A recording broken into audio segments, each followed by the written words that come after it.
The Mark of the Beast: Myths, Misconceptions, and Biblical Truth. Welcome to our channel Gaming Sim Life, my friends. I'm your host, Dev, and today we're diving into a topic that has fascinated, terrified, and intrigued people for centuries.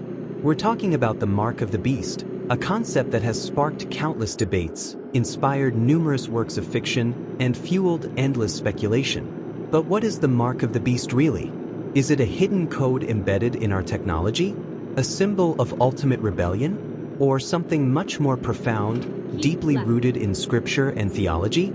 In today's episode, we'll journey through the origins, interpretations, and true biblical meaning of the Mark of the Beast. We'll separate fact from fiction, myth from reality, and explore what this mysterious symbol truly represents according to the Bible. So, whether you've encountered the Mark of the Beast in popular culture, or you've heard about it in religious circles, or you're just curious about what it really means, this episode is for you. Get ready for a deep dive into one of the most controversial and misunderstood concepts in Christian eschatology. Segment 1. The Origins of the Mark of the Beast. Let's start at the beginning. The Mark of the Beast is a concept that comes directly from the Bible, specifically from the book of Revelation. For those who might not be familiar, Revelation is the final book of the New Testament, and it's known for its vivid and often mysterious imagery. The book was written by the Apostle John, who is traditionally believed to have been exiled on the island of Patmos when he received a series of visions from God. These visions are apocalyptic in nature, meaning they reveal things about the end of the world and the ultimate triumph of good over evil. The Mark of the Beast is mentioned in Revelation 13 verses 16 to 18, and here's what the passage says. It also forced all people, great and small, rich and poor, free and slave, to receive a mark on their right hands or on their foreheads, so that they could not buy or sell unless they had the mark, which is the name of the beast or the number of its name. This calls for wisdom. Let the person who has insight calculate the number of the beast, for it is the number of a man.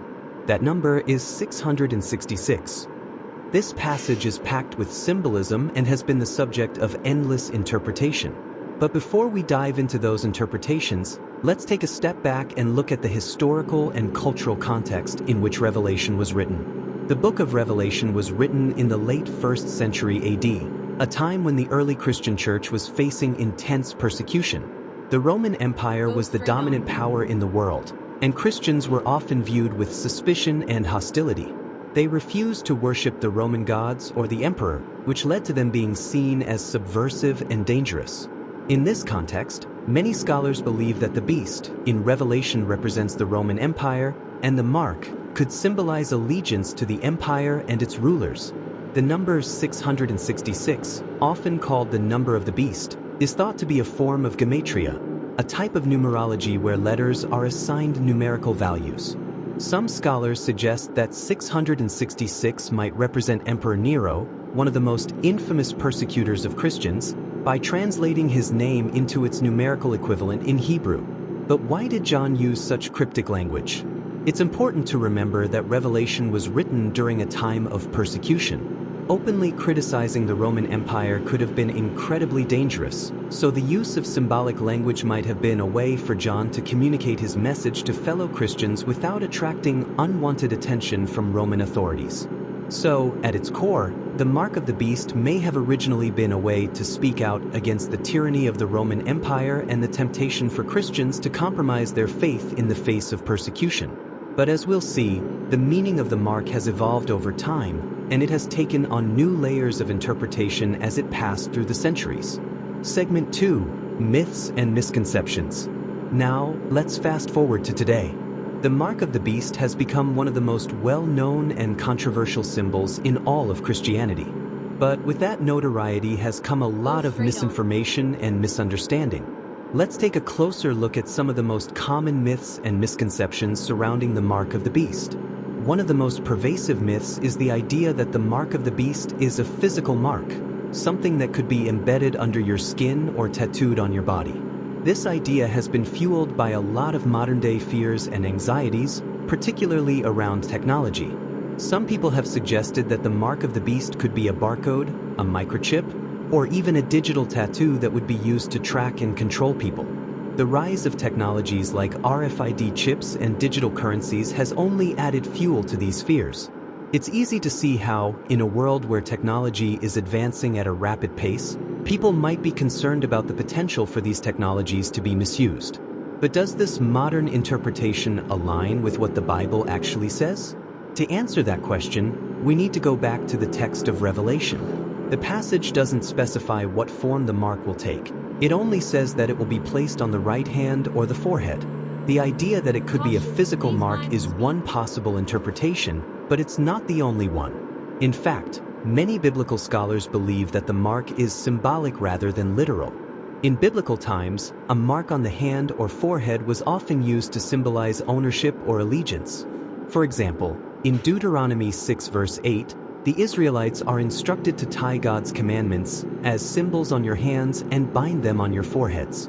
This was a way of expressing total devotion to God, not a literal command to tattoo scripture onto their bodies. Similarly, the mark of the beast could be understood as a symbol of allegiance to the forces of evil, a sign that someone has chosen to reject God and align themselves with the beast. In this interpretation, the mark isn't a physical object at all, but rather a spiritual or moral state. Another major source of confusion is the way the mark of the beast has been depicted in pop culture. From movies to books to video games, the mark of the beast is often portrayed as a sinister, all-encompassing force that's out to enslave humanity. While these portrayals can be entertaining, they often take liberties with the biblical text and can distort our understanding of what the mark really represents. For example, in the popular Left Behind series, the mark of the beast is depicted as a barcode tattooed on the skin, which allows the Antichrist to control the world's population. This image has become ingrained in the minds of many people, leading them to associate the mark with modern technology and government surveillance. But as we've seen, this interpretation isn't necessarily grounded in Scripture. It's important to recognize that while these modern interpretations can be compelling, they can also be misleading. When we focus too much on the idea of a physical mark, we risk missing the deeper, spiritual message of Revelation. The mark of the beast isn't just about a physical symbol or a piece of technology, it's about a choice. It's about where we place our allegiance and who we choose to follow. There's also a danger in allowing fear to drive our interpretation of Scripture. When we focus on the fear of technology or government control, we can become distracted from the true message of Revelation, which is ultimately about the victory of God over evil. Revelation isn't just a book of doom and gloom. It's a book of hope, a promise that God's kingdom will ultimately triumph. Segment 3.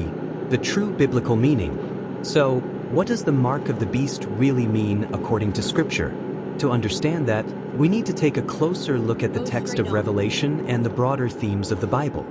First, let's revisit the passage in Revelation 13 verses 16 to 18. The key to understanding the mark lies in the symbolism of the number 666. This number has fascinated people for centuries, and there have been countless attempts to decode its meaning. One common interpretation is that 666 represents imperfection or incompleteness. In biblical numerology, the number 7 is often associated with perfection or completeness, as seen in the 7 days of creation or the 7 seals of Revelation. By contrast, the number 6 falls short of perfection, representing something flawed or incomplete. Therefore, the number 666 could symbolize something that is deeply flawed or fundamentally opposed to God's perfect order. Another interpretation is that 666 represents the ultimate human system, a system that elevates human authority above God's authority. In this view, the beast symbolizes a worldly power that demands absolute allegiance and seeks to replace God with human institutions or leaders. The mark of the beast, then, can be seen as a symbol of this allegiance to a system that opposes God.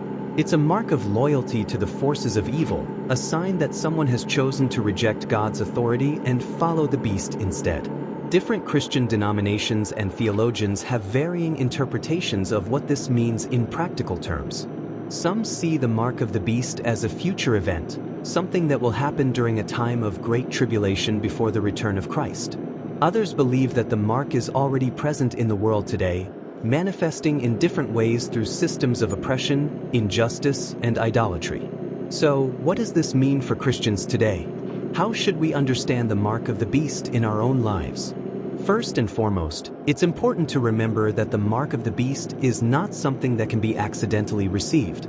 The Bible makes it clear that taking the mark is a conscious choice, an act of allegiance to the beast.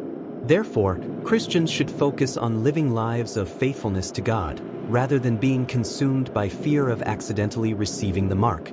The mark of the beast serves as a warning to remain vigilant in our faith and to resist the temptation to compromise our beliefs in the face of worldly pressures. It's a call to examine where our true loyalties lie. Are we placing our trust in God, or are we being swayed by the allure of power, wealth, and human institutions? Segment 4. The mark of the beast in modern times. Now that we've explored the biblical meaning of the mark of the beast, let's consider its relevance in today's world. How do modern Christians interpret this ancient symbol, and what implications does it have for our understanding of the end times? In contemporary Christian thought, there's a wide range of interpretations regarding the mark of the beast. Some believers see it as a literal mark that will be imposed during a future period of tribulation, a time when Christians will be persecuted and forced to choose between allegiance to God and allegiance to the beast. Others interpret the mark in a more symbolic or spiritual sense, viewing it as representative of the broader struggle between good and evil that has been ongoing throughout history. In this view, the mark of the beast could manifest in various forms, such as ideological or cultural pressures that tempt believers to compromise their faith. One of the most significant areas of concern in recent years has been the potential connection between the mark of the beast and modern technology. As we mentioned earlier, some people have speculated that advancements like RFID chips, digital currencies, or even biometric identification could be precursors to the mark. While it's important to be mindful of the ethical implications of new technologies, it's also crucial to approach these concerns with a balanced perspective. The Bible doesn't give us a detailed roadmap of how the mark of the beast will manifest, so it's unwise to jump to conclusions or allow fear to dictate our understanding of prophecy. Instead, Christians should focus on maintaining their faith and integrity in a world that is constantly changing. Technology can be used for good or evil, depending on how it is applied, and our primary concern should be aligning our actions with God's will rather than getting caught up in speculation. Finally, it's worth considering how different cultures and regions around the world view the mark of the beast, especially in light of global events. In some parts of the world, the concept of the mark is closely tied to political or social issues, such as government control, economic inequality, or religious persecution. For example, in countries where Christians face persecution, the idea of the mark of the beast might resonate strongly as a symbol of resistance against oppressive regimes. In other regions, where technological advancements are rapidly changing society, concerns about the mark might be more focused on the ethical implications of these developments. Regardless of the specific context, the mark of the beast serves as a powerful reminder that the struggle between good and evil is universal. It transcends cultures, borders, and time periods, and it calls us to remain steadfast in our faith no matter what challenges we face. As we come to the end of today's episode, let's take a moment to recap what we've learned. The mark of the beast is a complex and multifaceted symbol that has captured the imagination of people for centuries. While it's easy to get caught up in myths and misconceptions, the true biblical meaning of the mark is much deeper and more profound. At its core, the mark of the beast is about allegiance. It's about where we place our trust and who we choose to follow. Whether the mark manifests as a physical symbol, a spiritual state, or something else entirely, its significance lies in the choices we make and the values we uphold. As Christians, our calling is to remain faithful to God, to resist the temptations of worldly power, and to stand firm in our beliefs even in the face of adversity. The book of Revelation isn't just a story of doom and destruction. It's a story of hope and redemption, a promise that God's kingdom will ultimately prevail. So, as you go about your day, I encourage you to reflect on the lessons we've discussed today. Think about the choices you make, the values you hold dear, and the ways in which you can live out your faith in a world that often pulls us in different directions. And of course, I'd love to hear your thoughts. What do you think the mark of the beast represents? How do you interpret the passages in Revelation? Feel free to share your insights, questions, or personal interpretations in the comments or reach out to us on social media. Let's continue this conversation and explore these fascinating topics together. Thank you for joining me today on this journey through the Mark of the Beast. I hope you found this episode both informative and thought-provoking. Be sure to subscribe to our channel so you don't miss any future episodes. And if you enjoyed today's discussion, please consider leaving a review. It really helps us reach more listeners like you. Until next time, stay curious, stay faithful, and keep seeking the truth. This is Gaming Sim Life, signing off. God bless.